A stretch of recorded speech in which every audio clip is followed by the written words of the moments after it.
Hey guys, for the next episode of Dev Talks, I talked to two video game developers, Jenny and Kristen, about Spellbreak, a game in closed alpha right now.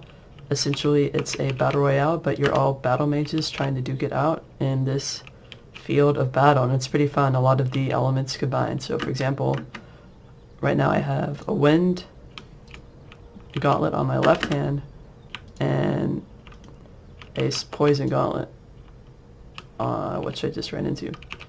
But essentially, you're in a squad and you have to try to play against other people. And it's a really cool interview, and I hope you guys enjoy it. Ooh! There's fighting time. You got this. I believe in you. I don't got this. I believe. They're there. There's 2 of them. 3 of them. All right, we can. Time to leave. Yeah. You have my favorite gauntlet. I do love this gauntlet.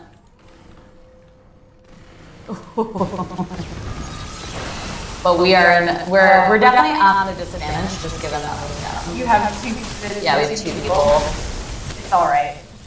That's right. This is good because now you can spectate. We can spectate. And So go I back to just chatting. realized that you can freeze the toxic gauntlet. Yes. Yep. That's so cool. So it's not just one-to-one interactions. There are layers and layers deep. So it does go back to what you were saying before. But the game is quite complex. But for a lot of people, it's like you don't even necessarily need to know all of these interactions. They don't make the game less fun. I think that they just make the game more fun and more interesting for people who know about them, but it doesn't take away from the experience if you don't know exactly how. It's just a journey. Yeah, how like element X, Y, and Z interact, and then it's fun. Like you've already been playing the game for a while, and like you learn something new every time you play. Where you're like, oh, I didn't know that this could do that. So I think a lot of people enjoy the promise of that being like, like this feels like a fully baked world that has like. All of these really interesting magical elements to it. Yeah. So, What are kind of some of the challenges that you face ahead, and what are also some things that make you really excited about the game and the way it's going? Sure. You want to start? I mean, I think for me, at least from like a community side, some of the challenges that we kind of face are our community is growing very rapidly. So as a CM, everything, as I said, like before, we've talked a lot about community and how important it is to us. And we want to make sure that all of our efforts are scaling to keep those players connected and to keep them connected with us, keep them in mind. So one of the big challenges that we've really faced, at least on the community team, is like, how can we communicate with our growing player base in a way that is meaningful? Because we don't want to ever devolve into like just giving like press releases and hoping like, oh, it's going to reach like 1 million people. So that's something that is like we've been really conscientious of over on the community side. And of course, like game development isn't really easy. Game development has a bunch of moving pieces. It's as this conversation is kind of talked about. So it is like, I think the challenging things are, at least for the community side, is just that. Like the game has been very successful organically, and we just want to make sure that we are doing our part to always keep those players in mind as they're like joining us for this journey. The things that I'm excited about, I think the game is super, super unique. Whenever I applied to Proletariat, I remember looking at the game and going like, oh my god, it's super fun to watch, and it's an alpha, and the art is super beautiful, and it's super unique, and it reminds me of like all the best part of games I really enjoyed, especially as a teenager. I enjoyed a lot of MMOs. So for me, I'm just like so excited to be a part of a game that has a lot of those pieces of other games that I loved. And I also am just like so excited to see the enthusiasm of other people just around the project itself. And everyone here at the studio is also really super sweet. So, I'm of course like really excited like to essentially learn from the studio and learn from the people here, and also learn from the community. My career has always just hopefully been an upwards trajectory of personal growth. But it's all around. It's been good things. Good. I'm happy to hear that. I would say on the production side of things, some of the challenges that we face moving forward is during the last stage of development, when we were in pre-alpha, the focus was really to make sure that the in-match experience was what we were hoping for. So that took a lot of iteration. We were in pre-alpha for several months. Took a lot of time to take the feedback from the community to make sure that, you know, the moment-to-moment gameplay felt really solid and like we had, you know, the core foundation already established. Now the focus is, you know, things that are outside of the match. So progression. We, you know, are focusing on classes, and eventually we'll have guilds. And, you know, the idea here is that how can we really flesh out the RPG element side of this and make this a game that, you know, people will want to play for a long time to come, because there's more for them to do than to just, you know, hop in and try and win and hop back out again. So, but, you know, this is a combination of games. Like, you know what a BR is, you know what an RPG is, you know what a roguelike is, but there's never quite been this kind of mashup. And so we just really want to make sure that we do that well. So that's a challenge, a fun one, but a challenge nonetheless. And I think that's also, on the flip side, one of the most exciting things for me about the game is that we are doing something that's so different, but we're also making a game that, like, I would play in my spare time. Right. Like, this is appealing to me across the board. I love RPGs. That's always been like my favorite genre of games. Thematically, I love magic and battle mages, and like I never play any sort of. I have played a lot of PUBG, but it was mostly because we were playing it in the office and we were streaming it, and it was funny because I would like scream because I'd be scared every time I encountered someone. I'm just like, I'm not really into shooters, and so I played a lot of PUBG, but I played it really poorly. And this it's okay. I have like 900 hours in Overwatch, and I still scream whenever something surprises me. You're good. Yeah, I get jump scared too. Like I was just watching Us the other day, and that freaked me out. But yeah, the movie Us, like, you know, like things that jump out and stuff freak me out. So I have not seen it yet. I haven't seen it yet I either. have heard that there are creepy moments in it. Yeah. Ooh, I don't like scary things. Me either. Yeah, it makes me nervous. But yeah, I feel like being able to work on a game and to help shape the development of a game that you're like, ooh, as a player, I would just like, I would buy this game, or I would, you know, want to see this. It's really fun to be able to work on a project like that. And on the flip side, it's really fun to bring that to a community of people who are responding really well to this vision that we have. That just always feels really good, being like, there is an audience for this game that we're making, and like we can do it together. Yeah. And together we can, you know, really create this awesome experience that, you know, maybe we've had a lot of people come to us and be like, I've actually envisioned this game. Like, this is something that I've wanted to see for a long time. Yeah. And so being able to sort of, you know, work with our community to really fulfill this dream that we have, that they have, is a really unique situation to be in when you're in game development. Yeah. It's a good spot to be in. And also, I think one of the challenges is making sure that we're also like cutting through the noise so that we're making a good game that people want to play. Yep. So, you know, making games is hard. I think, you know, I wanted to make games ever since I was a kid. I was like playing Pac-Man, I think, on a DOS, a Tandy running DOS, and I told my mom I wanted to make games. 5-year-old me never anticipated this. So look how far we've come. So we just want to make sure that like we're making like the best game possible that that everyone can enjoy, and that people want to play for a long time to come. Yeah. Yeah, and how many people are on your team right now for this game? Around 30.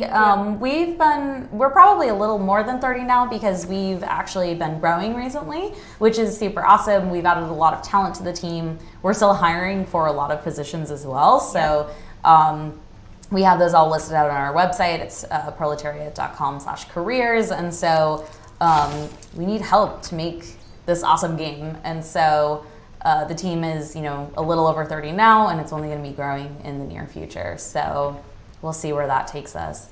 It's a big game, so we need people to work on it with us. So I did have a question about like the competitive, have you thought about the competitive aspect yet, or are you just really focusing on making sure the game is as good as it can be before focusing on that? Are you asking about like esports? Yeah. Yeah. So the thing about esports is you as a game developer cannot force it. You can't force your game to be like this is an esport game. But on the flip side, if you see people interested in pursuing that, it's really important for us to implement features in a way that support that. So it is something that we've seen already in our growing community.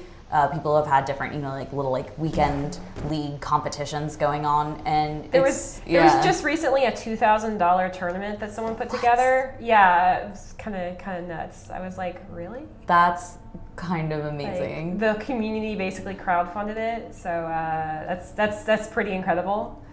As a community manager, that has to make you feel pretty good, right?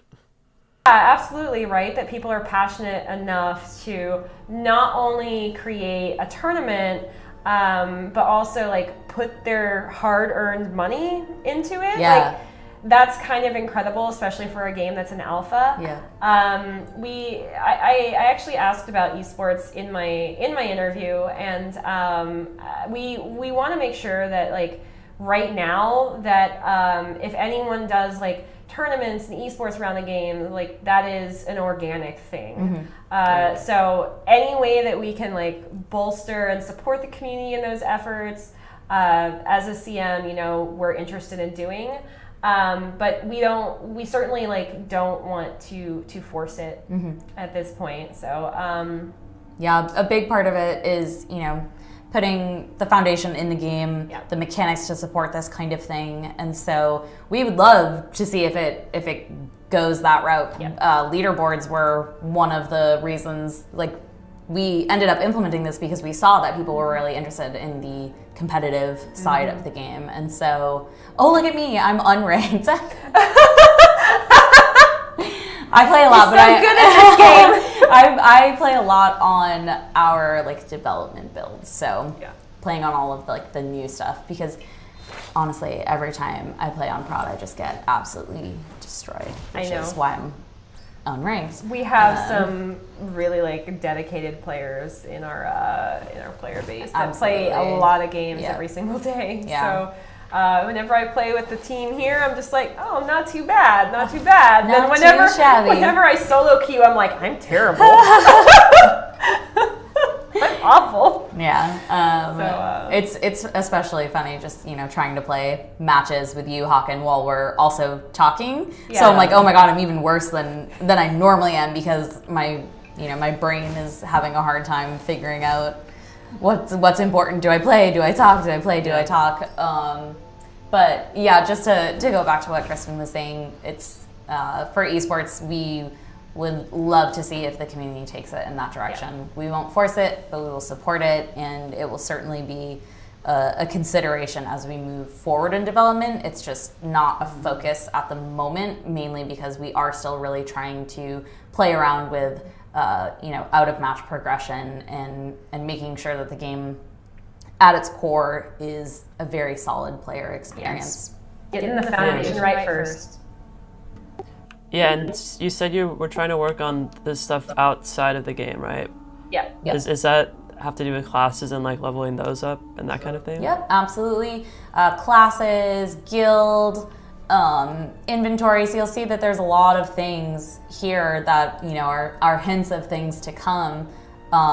So we're really fleshing out all of these tabs that we have up here now, and just seeing how we can really flesh out the game to be something that people want to play for years to come. And you of course you need the fun moment to moment gameplay, but that's not enough to really there's a social aspect to it. there's a ton of like, especially with multiplayer games, Oh, there's yes. like a huge social aspect to it. Like personally, I probably wouldn't play half the games I play every single night if it wasn't for the people I play with. Yep. So that's incredibly important. I mean, it's the reason that we have like the Discord right now.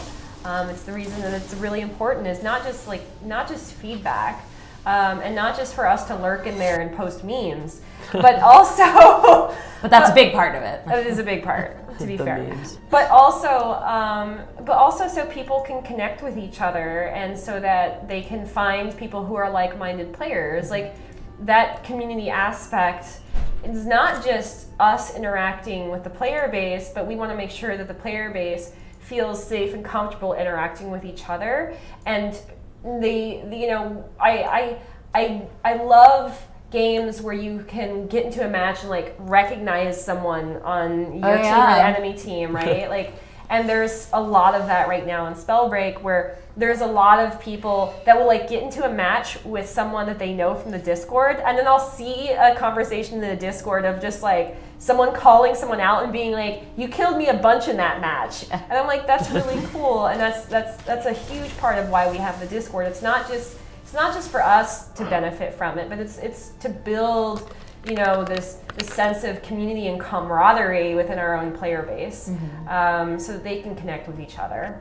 Mm-hmm. Yeah, I mean, that's cool. I mean, how many people do you have in the closed alpha right now?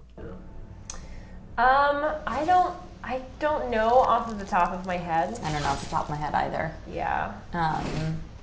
But it's not too big where people don't recognize each other, but small enough where there's that community, right?